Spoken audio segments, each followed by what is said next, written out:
Hi guys, welcome back to my channel. This is Sarah and you're watching Journey with Sarah. അപ്പോൾ ഇന്ന് ഞാൻ നിങ്ങളെ കാണിക്കാൻ പോകുന്നത് സെൻറ് തോമസ് കോളേജിലെ ബാക്കി കാര്യങ്ങളാണ്.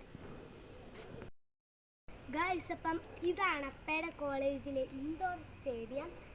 ഇന്നത്തെ ബാഡ്മിൻ്റൺ, പിന്നെ വോളിബോൾ, അങ്ങനെ എല്ലാ കാര്യങ്ങളും ഇന്നത്തെ നടക്കുന്നുണ്ട്. ഇതൊരു വലിയ കാര്യം തന്നെയാണ് ഗായ്സ്. യെസ്, ഇമ്പോർട്ടഡ് വുഡ് ഉപയോഗിച്ചാണ് ഇതിനകത്തെ കൺസ്ട്രക്ഷൻസും കാര്യങ്ങളും ഒക്കെ നടത്തിയിട്ടുള്ളത്. ശരിക്കും ഇതൊരു വലിയ സംഭവം തന്നെയാണ് ഗായ്സ്. ഇതുപോലൊരു വലിയ ഇൻഫ്രാസ്ട്രക്ചർ ഒരു ക്യാമ്പസിനുള്ളിൽ എന്ന് പറയുന്നത് വലിയ സംഭവമാണ് അല്ലേ സെറാപ്പി? കോളേജിലെ ഏറ്റവും എക്സൈറ്റിംഗ് ആയിട്ടുള്ള ഒരു ഏരിയയിലേക്കാണ് ഇപ്പോൾ സെറാപ്പി നിങ്ങളെ കൊണ്ടുപോകുന്നത്. സോ നമുക്കത് കാണാം. ഇതാണ് നമ്മുടെ സ്വിമ്മിംഗ് പൂൾ.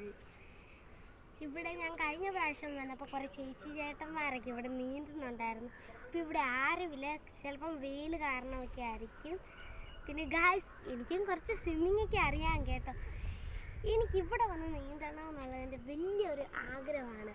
ഓക്കെ, സെറാപ്പിയുടെ ആഗ്രഹം നടക്കട്ടെ. ഇന്റർനാഷണൽ ലെവൽ കോമ്പറ്റീഷൻസ് നടത്താൻ പരുവത്തിന് കൺസ്ട്രക്ട് ചെയ്തിരിക്കുന്ന ഒരു സ്വിമ്മിംഗ് പൂളാണ്. നല്ല രസമുണ്ട്. അതെ, നമ്മൾ കാണുന്ന പോലെയല്ല. വീഡിയോയിൽ എത്രത്തോളം കാണിക്കാൻ പറ്റുന്നുണ്ടെന്ന് അറിയില്ല. പക്ഷേ സംഗതി കുറച്ച് അധികം ഭയങ്കര മികവുറ്റ രീതിയിൽ തന്നെ കൺസ്ട്രക്ട് ചെയ്തിട്ടുള്ളൊരു പൂളാണ് പാലാ സെയിൻറ് തോമസ് കോളേജിൻ്റെ ഈ സ്വിമ്മിംഗ് പൂൾ. ഗൈസ്, ഇവിടെ ഇനി 5 അക്കാഡമിക് ബ്ലോക്സ് ഉണ്ട്. യെസ്, അപ്പം ഞാൻ നിങ്ങളെ അത് വേറൊരു വീഡിയോ ആയിട്ട് കാണിക്കാം. കാണിക്കാൻ പറ്റുന്നതിനപ്പുറം ഫെസിലിറ്റീസ് ഇനിയും സെൻറ് തോമസിൽ ബാക്കിയുണ്ടല്ലേ സെറാപ്പി? ഓക്കെ, അപ്പോൾ ഇന്നത്തെ വീഡിയോ ഇവിടെ അവസാനിച്ചിരിക്കുന്നു. ഇഷ്ടപ്പെട്ടാൽ നിങ്ങൾ ലൈക്ക് ചെയ്യണം, ഷെയർ ചെയ്യണം, സബ്സ്ക്രൈബ് ചെയ്യണം. അടുത്തൊരു വീഡിയോയുമായി ഞാൻ വീണ്ടും വരും. അതുവരെ ടാറ്റാ, ബൈ ബൈ.